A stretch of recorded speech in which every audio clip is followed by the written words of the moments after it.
everybody, and welcome to another episode of Blunders and Bothwellians, the Wounded Witch edition. This is the Sunday party, Let There Be Fire. The Adventuring Associates, and they are on episode 29. Currently, they are in the hoard of treasure beneath the Palace of Ahale, the lair of pride in the UnderRealm. They have gone through many trials and tribulations, and Enna has made a fluffy new friend called Jiggly on the way down here, and now they are searching for an item which they have been sent to procure. And with that, we shall jump in and join the party. The party who are coming up any second now. And here they are. Hello, everybody! I love that I came in on that. Just, if not, punch it. I don't know what you're planning, but I'm sure it will work seamlessly. So, guys, you are currently at the very top of a spiral stone staircase where the door has shut behind you. This staircase itself is literally leading nowhere. It leads up out of this huge pile of treasure and towards this door, which seemingly leads to nowhere. It's not against a wall, it doesn't lead to anything, but you guys know, having stepped through it, that it will lead you back out into the corridor. So, you guys... Rosie? Yes? Hate to be that person, but the only words I heard were into that room. Oh no! Well, everything else got out. I will say it again. You got... See, Belgraph. I think the connections are a bit ropey. It's okay, it's gone green again. It's gone green. Can everyone hear me now?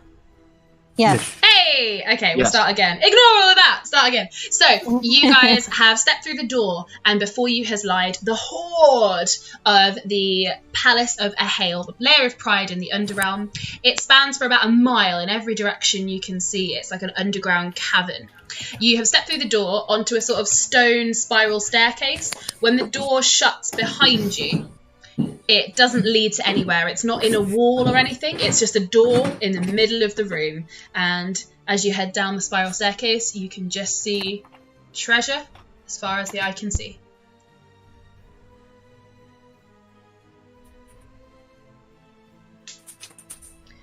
Was that treasure as far as the eye can see?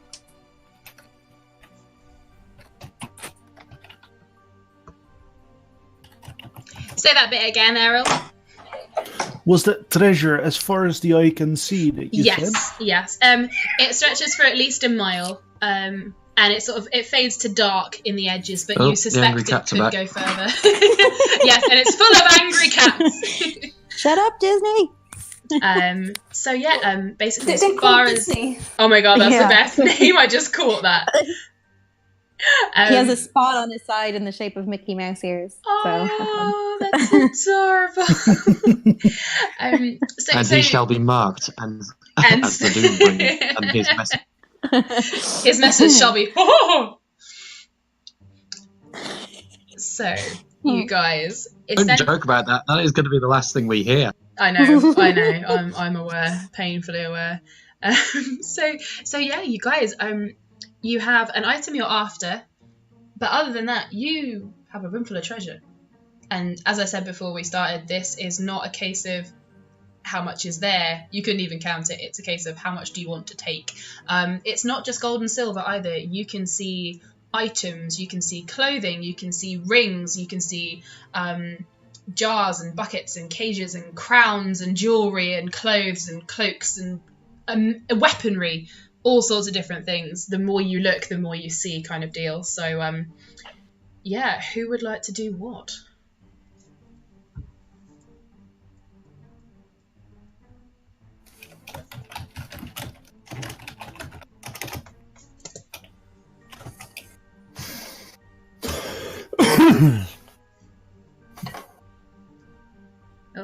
I guess we shall look around. Yeah. Yep. If you're gonna generally look around, can everybody do me a perception check? Can I just lie down on my back and make star angels in the gold? Yes, you can do. Rosie, sorry, I was taking out the contact lenses. Cass is not just generally looking around. She's looking for Urfo's thing, obviously. Nothing else. Yeah, that is fine. You can do a perception check with advantage, Cass, because you have memorised what this is supposed to look like. Yes. Give me a moment. I'm still... That's okay. That's okay. I'll come to Cass last, because you're going to take out your contact lenses, bless you. Yeah. Arissa rolls a 2. Arissa face plants the floor. Arissa's just so excited. She like runs down the steps and like doosh, falls into the pile of gold. Yeah, I didn't see the steps. I just stepped forward and fell. Coincidentally, landing on a big pile of money, not as soft as they may make it appear in Disney cartoons.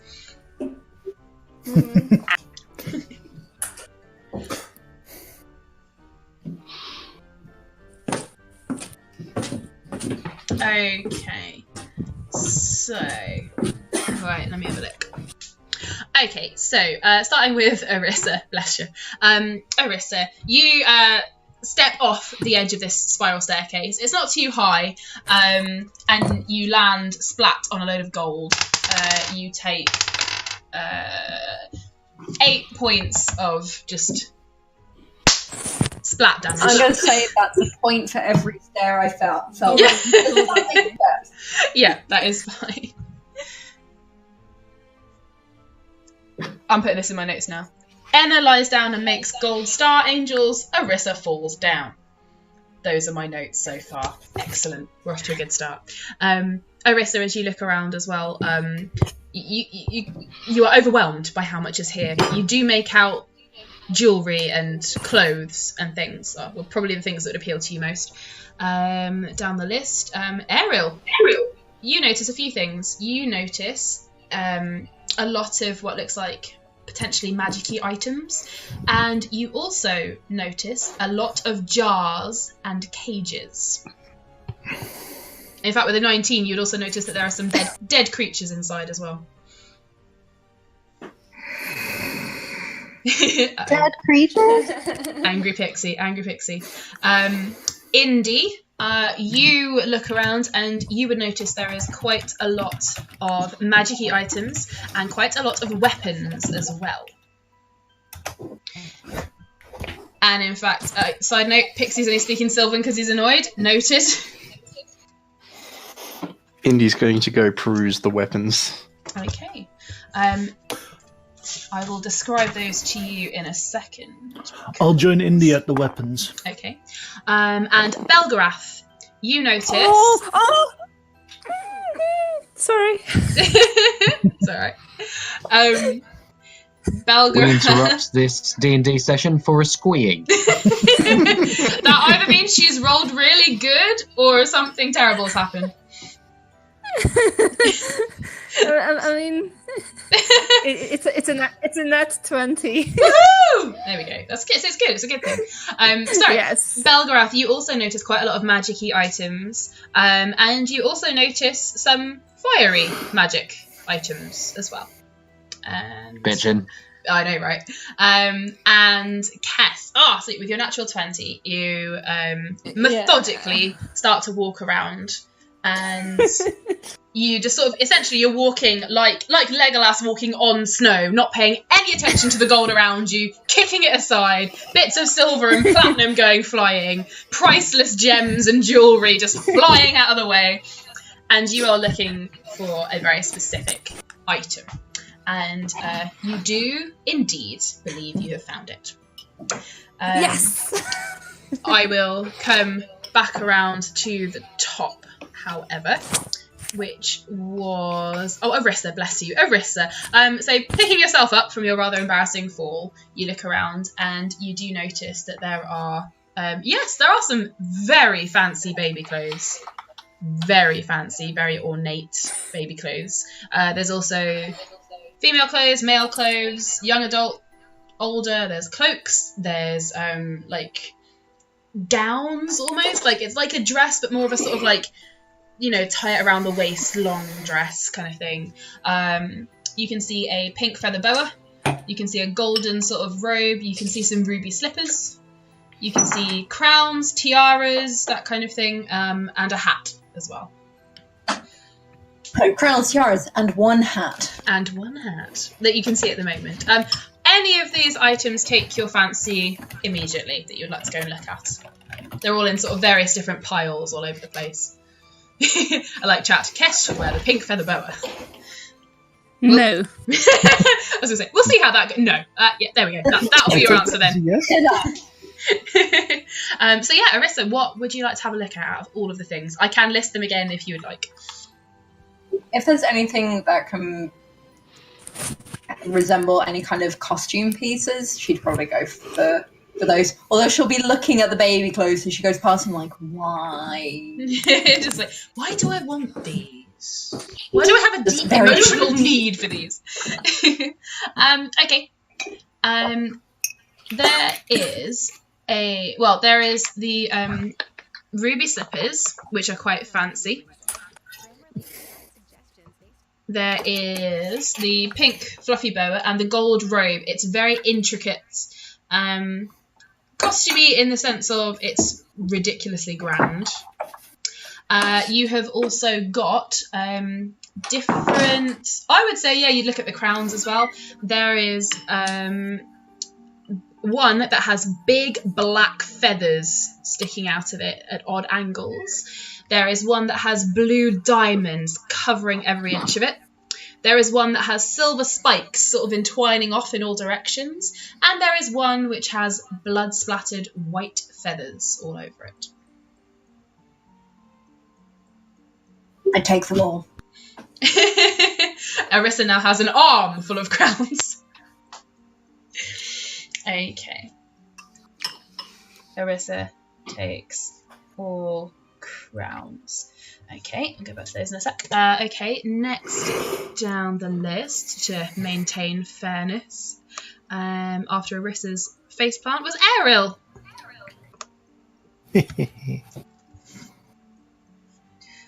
Yeah, so what would you like to look at? You headed over to the weapons as well? Yeah. Okay. Are there any, like, pixie-sized weapons? There are a few. This very fancy toothpick. There's a very fancy toothpick. Right,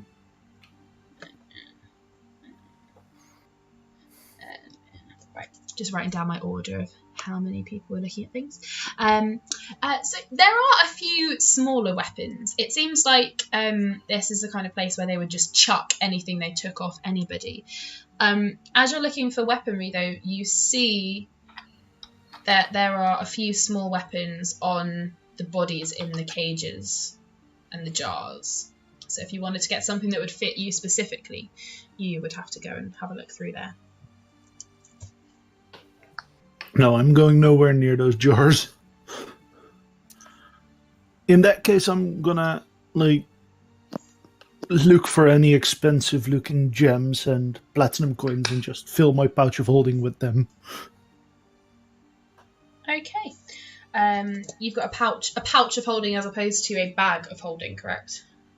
Well, it was pouch-sized. Okay. In which case I'll say you can fit 25,000 coins in there. If you'd like them all to be platinum, that is fine. You can have some. There's not a lot of bronze in here. It's mostly gold, silver, and platinum. So any combination of those that you would like, but you can fit 25,000 in your pouch. As many platinum coins as I can find. Okay, cool. They are a little more scarce, so I would say out of the 25,000, so I'll write this down. 5,000 coins. I will say... Oh, I've got to do maths now.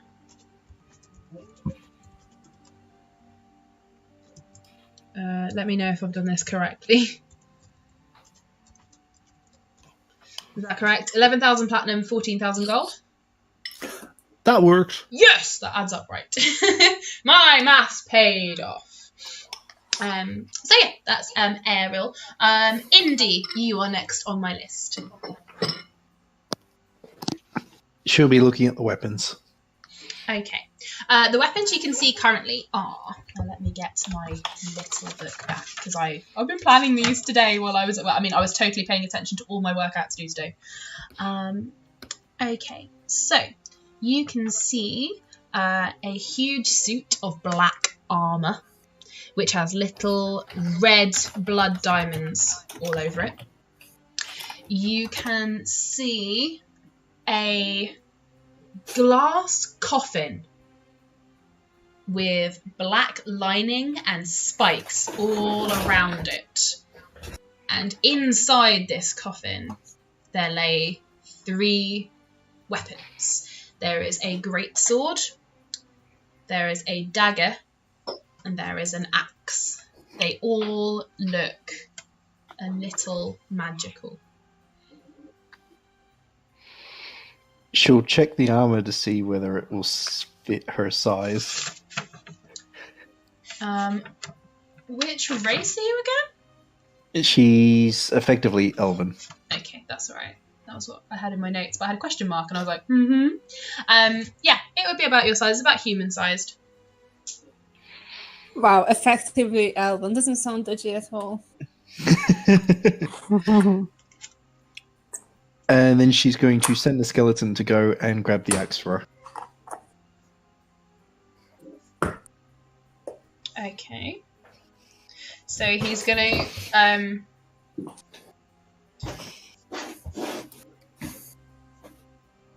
Right. So he is going to go in the glass coffin. Yep.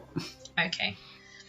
Can you roll him a dexterity save? Yep.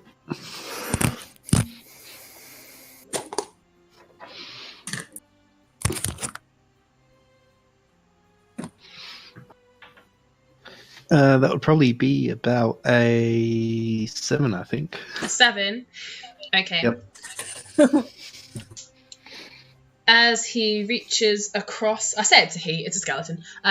Reaches across the big black spikes to lift up the coffin lid. It opens the big glass box. But the spikes immediately close up around it. And... they go straight through the shoulder bone, and his skeleton right arm is now left in the glass coffin. Indy just notes that, shrugs. Well, that was a thing. Hey, Kes, you want to give it a go? We've each got 2 goes! Ha ha ha. I'm doing more important things than playing around like you guys. I'm not playing around, I'm getting rich. It's very true. It's very true. It's the easiest money you've ever made in your life. So I'm presuming the skeleton didn't actually manage to get it out. It wound up with its arm still trapped in there. It reached its hand in and it did touch it, but the arm was not quick enough to avoid the spikes as they sort of shot up and shot back in again. And so it has lost its right arm, which is now inside the coffin, touching the axe. Well, that skeleton's not really much use for fighting anymore. Because now he's armless. I love dad jokes. You mean disarmed? Disarmed. They say he's quite disarming. So, Indy, having seen this, what would you like to do? He's been reduced down to the bare bones. Oh, God. This is your life now. You can't stop it. So it was a glass case. It's a glass case. You can see through it. The lid is now open. It's got black spikes all the way around it, and they appear quite short. But when the lid was opened, they shot upwards and then back in again, like a trap triggered by opening it.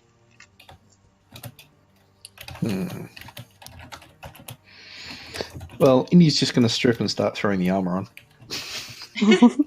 Okay, the black armor with the red drops on it. Yep. Okay, cool. That will take you around 10 minutes. Okay. Rosie, Yeah? upon seeing that they try to get the axe, because the lid is open, could I try to pixie dust the axe out? Yes, you can do. Do me a dexterity check just for navigating the spikes which will shoot out at you, and the axe itself. So that's a check, right? Yes. 24 total. Ooh, nice. Okay. Very carefully and methodically, the pixie manages to, like that game Operation, where you have to really carefully get things out without triggering the buzzer. You manage to lift the axe out, and it's now floating above this coffin. Okay, so the glass coffin didn't start to yell at me or anything. The spikes came out, but you managed to avoid them as you pixie dusted it up and away. It sort of but they missed you and the axe itself. The skeleton's arm is still in there, however. I'll yell out, "Hey, did anyone want this axe?" I'm kind of busy at the moment. Indy will go, "If you don't mind, I wouldn't mind it at all." Catch! And I just give it a push towards Indy. Oh shit, I did yell out in Sylvan. Are you still speaking Sylvan? I did yell out in Sylvan. Indy, do you speak Sylvan? Actually, no, she only speaks Elvish or Common. In which case you will not understand what is said, but the axe is thrown at you. It could be an insult, could be... So a partially clothed Indy's going to try and catch that. I was going to assume, Ariel, do you wait until Indy has put all the armour on, or are you just going to fling it? I'm just going to give it a push. Okay.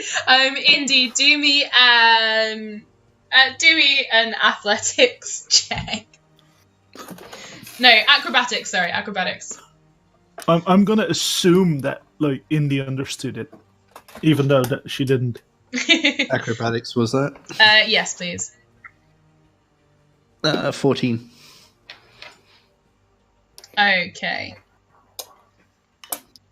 You miss the axe because one arm is still like pulling out of the sleeve of your previous outfit to get into this. What the fuck? Ah! And it goes shoom. Thankfully, it sails past your head and doesn't injure you.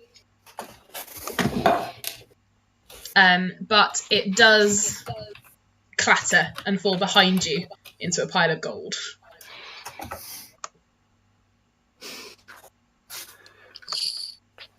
She's going to shoot a look at the pixie.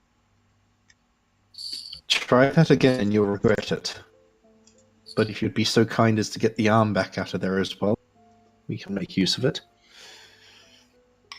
Yeah, get some super glue, it'll be fine. Oh. I'm gonna pixie dust the arm, and then, like, if that succeeds, I'm gonna fling that at Indy as well. Okay.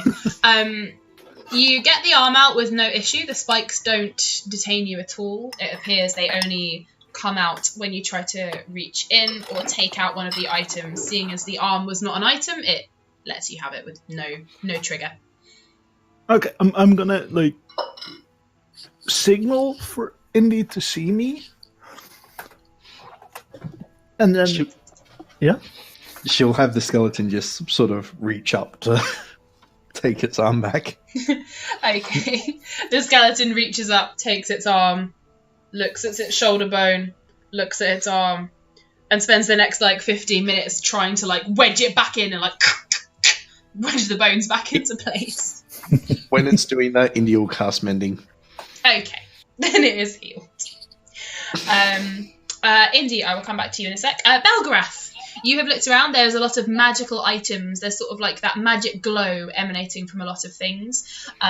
You have got, just so you're aware before you pick particular things, you can see some armour, you can see weapons, you can see a fiery-looking cloak, you can see a hat, you can see rings, and you can see crowns.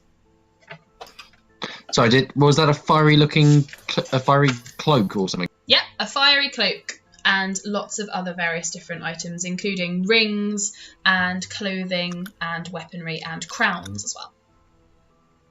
Okay, well, I'll first inspect the armour. What kind of armour are we talking about here? There's lots of different ones. The ones that are magical, they appear to be from paladins. They vary from looking like they've been given to them by the gods themselves. They've got different deities chiseled into them. They look as if you would have to be a representative of that particular deity in order to wear them, but they all grant different things to their wearers, mostly bonus to hit points or AC, that kind of thing. Right, well, I have... Velgrath has never worn armour or trained in it at all in his life, so he'll glance at those quickly and then throw them promptly over his shoulder. Taking a look.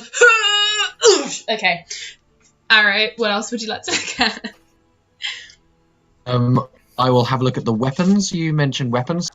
Yeah, you two can see that the weapons in the glass container in the middle of the room, now there is a dagger and a greatsword left. They are magical. You can also see various... Okay, I was going to say, the dagger sounds promising. Can I take a closer look at that? You can walk up to the side of the glass container. Yep, it's a huge sort of glass coffin, like think Snow White kind of coffin. The lid is open. You will have seen that Ariel had to pixie dust out the axe. And you will also have seen that the big black spikes around the edges closed in and sort of went chomp when people tried to reach in or take things out.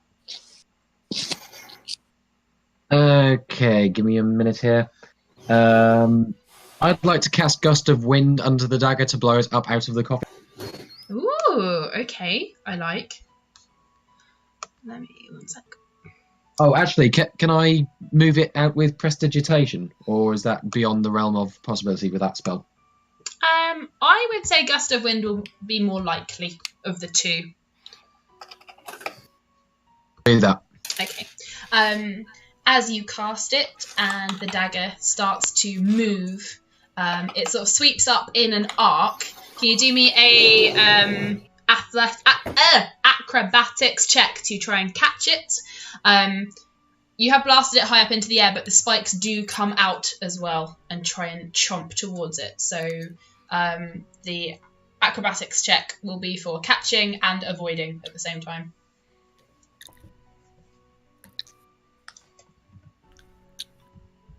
Okay, I got a 19 on that. Ooh, very nice. Okay, Belgrath, Gust of Wind, dagger. Out.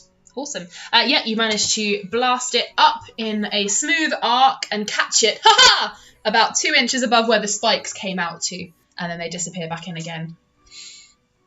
Bitchin'. So, yeah, you now have a dagger that appears magical. If you take a moment to look at it, you can find out what sort of things it does. And you can also have a look around at anything else you'd like to look at as well. Okay, I would like to go and examine that fiery cloak-looking thing that you mentioned, while examining the dagger on the wall. Okay, the fiery cloak that was quite clearly made for you. Yes, thank you very much. Okay, this dagger. This dagger, you start to realise why it has been put in some sort of trap down here. As you look at it and you take in the colour and the incantations along the side, it is magical and there's some sort of magic in it, which means it will deal you double damage if you use it against any sort of fiend creature from the UnderRealm. So demons, devils, anything that lives down here. Okay, cool.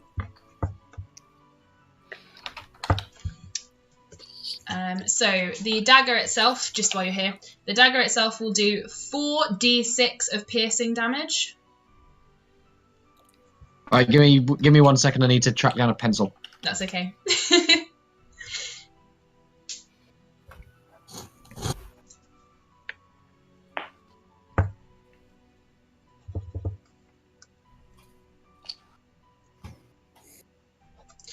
Also, looking at the axe, Indy, Yep. Your axe is a similar thing, and it will also do double damage against demons and devils and any creature you find down here in the UnderRealm. It will do 6d6 of damage, and you double that if you're hitting anything down here. That was 6d6? 6d6. Okay, I'm back. Okay. And I hope I hope it was worth it, because I made a very interesting noise when I had to stand. Sorry. Your dagger does 4d6 of piercing damage, which you double if you're using it against a creature that's a devil or a demon from the UnderRealm.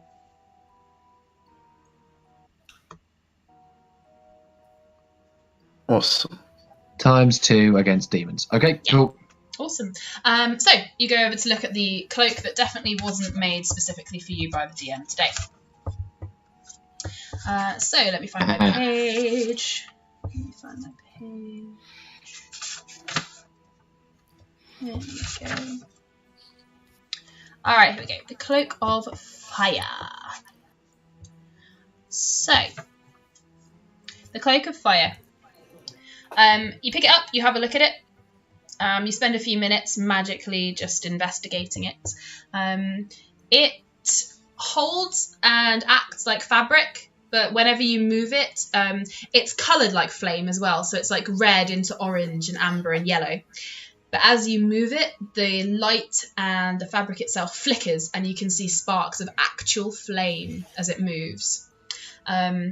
Ooh. If you put it around you, this is the Cloak of Fire. If you wrap it around yourself, it will wrap its wearer in a shield of flames, which gives your attackers disadvantage to hit you, and it will also do 4d6 of fire damage to any melee attacks that come near you. Okay, so just say those 2 effects again slowly. Okay. If you wrap it around yourself, this means that you can only cast spells. You couldn't have it wrapped around yourself and throw a dagger, for example.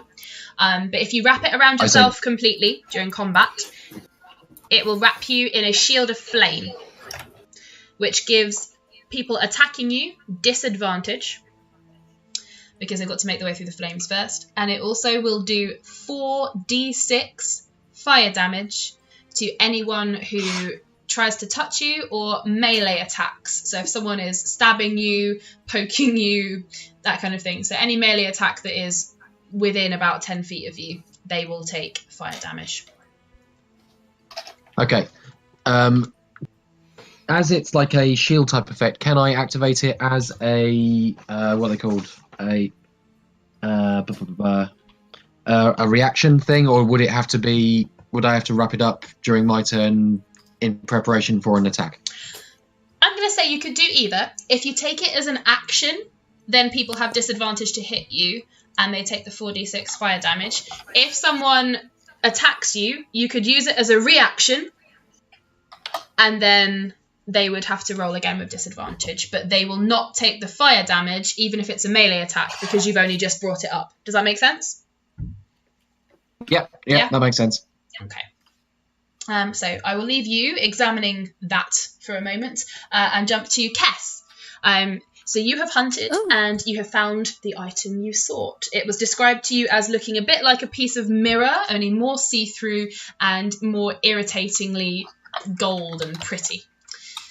Oh, why is it gold? It's sort of sparkly, it's glittery and gross. Okay, I want to take the book out. The book has information on it, right? The black book didn't have any information on this. It had information about the UnderRealm. It was Urfel herself who described the item to you. Okay. So there's no way for me to confirm if this is the right item. Well, by looking at it, it looks exactly as she described it. She had it described to her by some of her followers who had handled it themselves, and it is jagged along the left-hand side. It is roughly the same shape and colour. You're 95% certain this is what you're looking for. Okay, I mean that's pretty good. Royce, can you remind me what it actually is? Sorry. As in, like, what's the purpose for Urfel? Because I think... as far as you know, she needs it, and she wants you to bring it back so that she can have it destroyed. But she wants, a bit like Voldemort and Harry Potter, she wants it destroyed in front of her. Oh, okay. It's like a Horcrux. It's basically like a Horcrux. She wants it destroyed in front of her. She doesn't want someone else to destroy it. She wants you to bring it to her. Okay. And I'm not able to speak with Urfel to check with her if this is definitely it. You can certainly try to, sure. Okay. You can reach out. Do me a praying check. Do me a religion check with advantage. Okay. Sorry. Fuck. My religion is not strong today. I'll point out the cleric's not much better. But I actually rolled really badly as well, so it's going to be a thing of 5. Okay. Your connection to Earthel, although you still feel no, it. no, it's actually going to be a 3. It's going to be a 3. Okay. Your connection to Earthel, you feel it a little.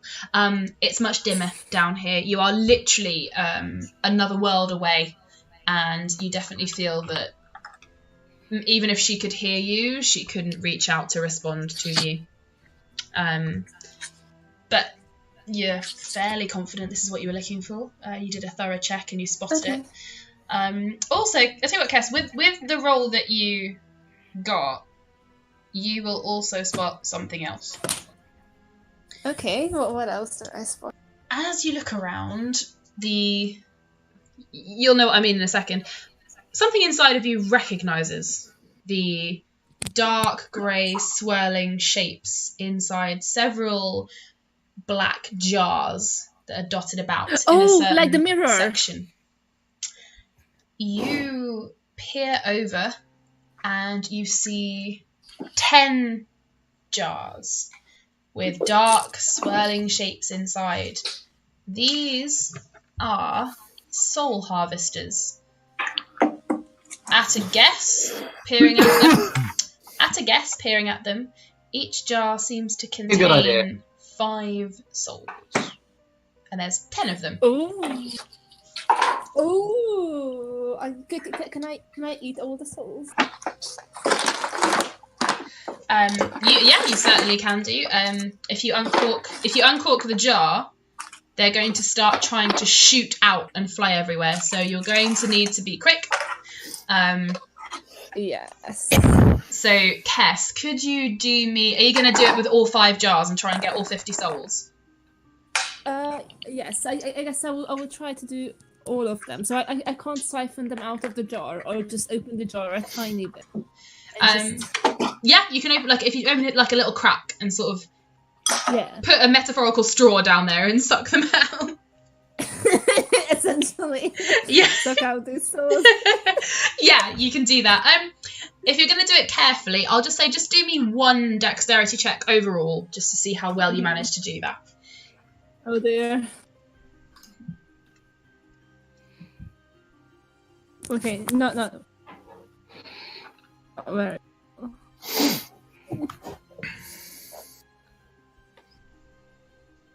Yeah, so it's only an 8. Okay. A couple of them manage to escape your grasp, but you do get a total of 46 souls. Oh, that's so good. What can I say? I felt bad. You tried so hard. Thank you. So, Cass, I'll come back around to you in a second. Anna, my darling. Who is on mute, so she may have BRB'd. Sorry, no, I'm here. Oh, no, that's okay. Anna, you look up from excitedly making your... I'm going to call them snow angels, but they're not quite... You've made like 5 in a row. You've done that thing, and Jiggly's trying as well, but basically he's just made a burrow. So Oh, bless him. You've lied down and gone... sat up, looked at it, moved a few inches over. You've now made like a sort of circle of like golden platinum angels. However, could you please do me a perception check for me?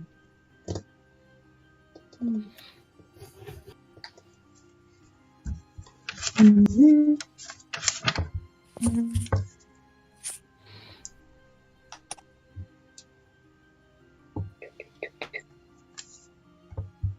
13. Okay, 13. I'm going to see what appears. Alrighty. Ooh, okay. Enna, you spot something moving in just by your elbow as you make your last sort of golden platinum angel. Oh. And looking carefully at where you spotted the movement, you see something that looks the same shape as a snake, but it appears to be made of coins. So like if you've got a roll of quarters, that kind of thing, so they're all one on top of the other in a stack. This is a snake made of the same things.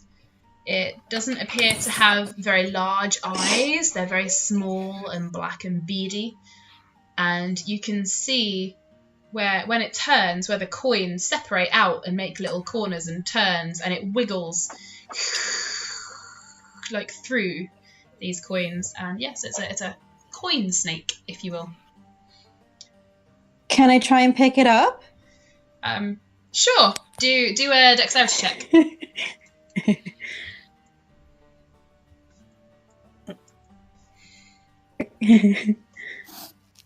22! Okay. You reach out and manage to pick it up. It is weird. It is like holding coins in your hand, except that they're standing on end and they're moving and wiggling, and you can't see any organs or anything connecting it all together. It's just a snake made of coins. Do an animal handling check. Okay.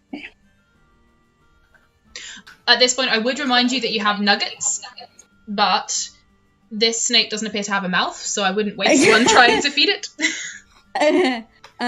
No, I'm rolling pretty high, so I got 21. Okay. So I'm gonna see how that goes. You do what people do when they first get a hamster, and they sort of let it like crawl across their hands. I'm doing the motions, but you can't see me. And essentially, you do this with the snake. It's probably about the size of a corn snake, so maybe 40, 50 centimeters long. Not massive. And it sort of slithers across your hands, making a sort of noise where all the coins hit each other. And you get into a rhythm, and he sort of like slithers along and then sits comfortably in your hands, just sort of looking up at you with sort of dark, beady eyes, and they blink a couple of times. It sort of slithers around your wrist and up your hand. Oh, can I keep him? That's entirely up to you. You can attempt to leave with him, that's fine. Yeah, I'm gonna try and like put him around I my think that neck. was a danger signal. I no, I'm gonna put him around my neck like a necklace. You I can just try to leave with him. And let him crawl around there, and then he's my friend now. Okay. As you put him round your neck, his head and his tail start chasing each other, and they do sort of join up a little bit. So you've now got a sort of permanently moving necklace that just continues to slowly move around your neck. I'm gonna die now, aren't I? As far as you can tell so far, not dead yet. And Anna. Sunrise, sunset. As you're looking around as well, through this sort of pile of coins, you see that there are many others moving about. Now that you know what you're looking for, you can see maybe half a dozen more just off in the distance, moving about.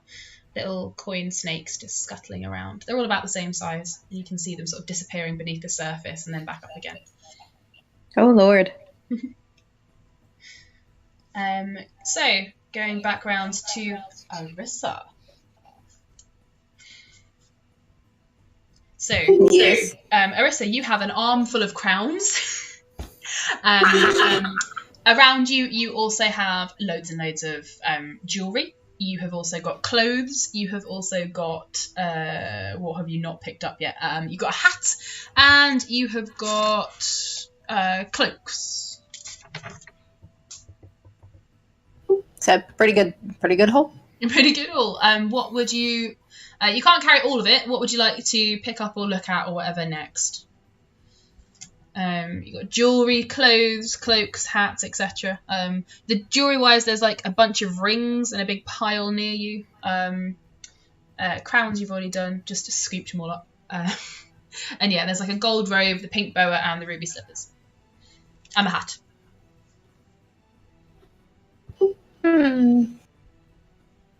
I think I will have a look in the pile of rings just to see if there's anything interesting. Okay. Also, if there's a red coat and a red hat and a red wig. Just saying. There's a golden robe. There's ruby slippers, like bright red, glittery, like, well, I say slippers, like high-heeled, like Dorothy shoes, essentially. I love that gift. The rings. You see 3 of interest. The rest of them sort of look fairly fancy. You could take them if you want. The ones that look like they might be a little bit special. You can see one, it's sort of silvery grey, and it seems to fade from a very dark silver to a very pale grey as you look at it. You also have one which looks as if it's made of very intricately entwined pieces of paper and parchment, sealed with some sort of waxy seal so that it doesn't come apart, and it's waterproofed as well. And you can also see one which is bright pink. I want to open the parchment. Okay. You pick up the ring that's made of like the parchment and stuff. It's got a big, thick, waxy seal around it, so that the parchment makes the ring. It looks as if it's got tiny little spells and incantations written on it. Would you put it on? Do you want to hold it, put it on? I want to open it. You can't open it. It will not pull apart. Boo! I throw it away. You just threw away the ring of knowledge. Hey, Arissa is not a wise woman. You've also got the sort of grey silvery ring and the bright pink one, and then you've also got the clothes and there's like a black cloak nearby you, pink bow, gold robe, ruby slippers. I wear as much as I can, because by God, I'm going to do my best to take all of this. Okay. I will say you can take the 2 rings. You can take either the gold robe and the... You can either take the robe and one other item, or you can take all 3 items. So you can have the golden robe and either the pink boa, the ruby slippers, or the hat. Or you can take the hat and the slippers and the boa and leave the golden robe, and potentially have room for the black cloak as well. Can I compare the gold and the black cloak? Sure. The black cloak is very plain. It is of a good material, but there's no designs on it, no stitching, like no intricate patterns. It's just very plain black, sort of witchy cloak. The gold robe cloak, it will wrap around and flow behind you. It has intricate designs on it. It has sewn in pictures of crowns and what looks like maybe princesses and kings, thrones and gold and jewels, all intricately designed into it. I'm going to keep the gold one. Okay, you take the gold one. Okay. And what other one item that you can carry would you like? You've got the pink boa, the ruby slippers, and the hat. I've got all the crowns, right? Yes. Okay. Slippers. Ruby slippers. Okay, take the ruby slippers. All right, let me just write this down.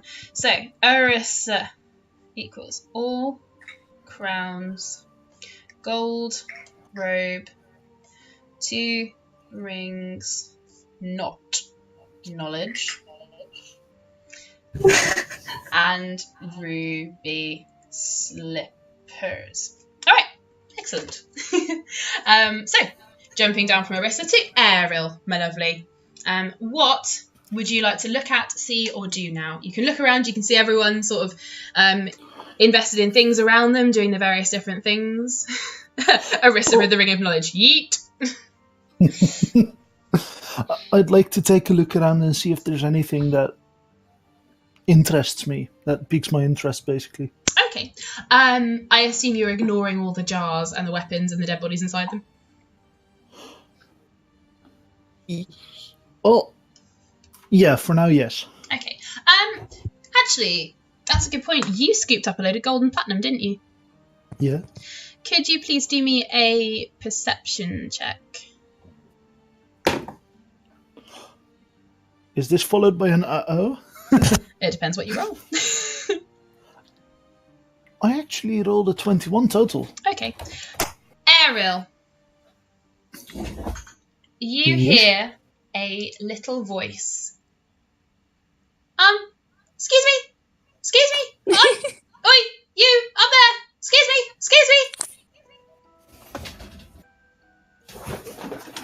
me? In what language is Speaking common. I'll reply in Sylvan. Yes. Sorry, it replies in Sylvan.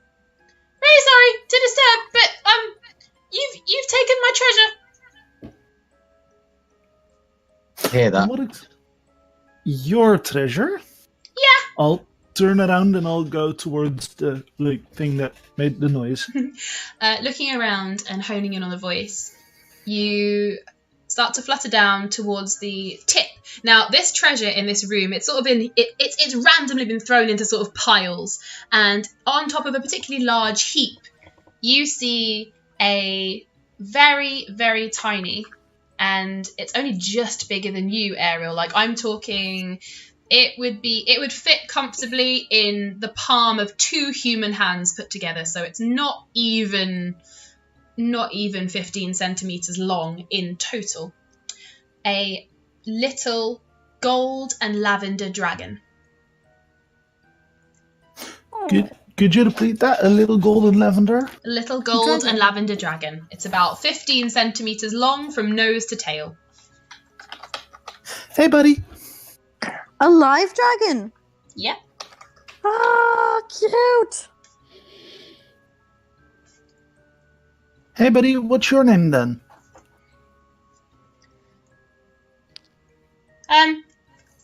My name's Caspian. Who are you?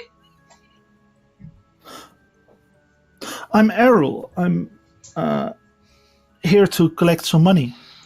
Yeah. As you saw. I see that, but do you think you could give mine back, please? Thank you. Which one is yours? Mine's the really, really special one. I would give it back, but which one is it? Is it this coin? And I pull out 1 gold coin. He looks at it. No. There's quite a few here. Would you like to point it out?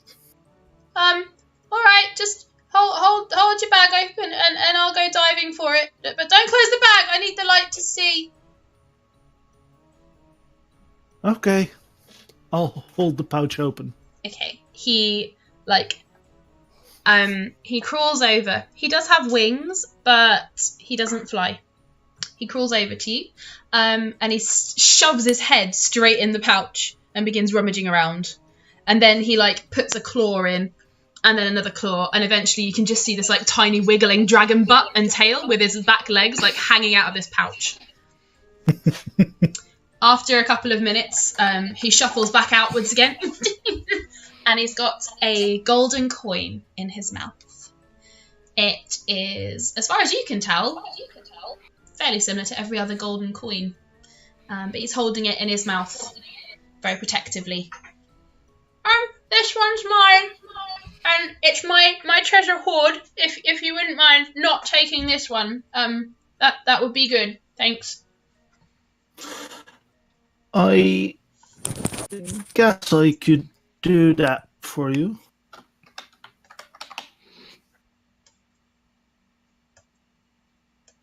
So, will you? What are you doing here? There was a group of demons, and they came to where I was back home, and they were taking lots of our treasure, and they took my treasure hoard which is this. And he holds up the little coin. This is mine. This is my hoard, and I will protect it with my life. And they took it, so I came with it to protect it. Would you not like to go outside again, then? Only if I can take my hoard. Well, you and your coin are very welcome to join me. Where are you going? Well, to adventure, of course. Can I take my hoard? Of course. I'll even help you protect it if you want. Oh. Okay. What I'm going to do is I'm going to put this coin in a very special place so that I know that it's not accidentally going to get lost. Do a persuasion check.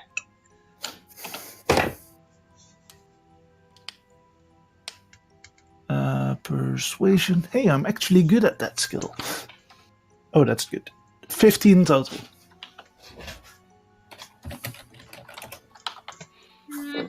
I'd really rather if I could have it all the time, always with me. Of course, if that feels more safe for you. Maybe you could help me find my own little pouch in here. There must be something I could have to put it in. Yeah, of course. I'll help you. Okay. On that rather sweet note, I will pause this recording and start the next one. So bear with us, everybody.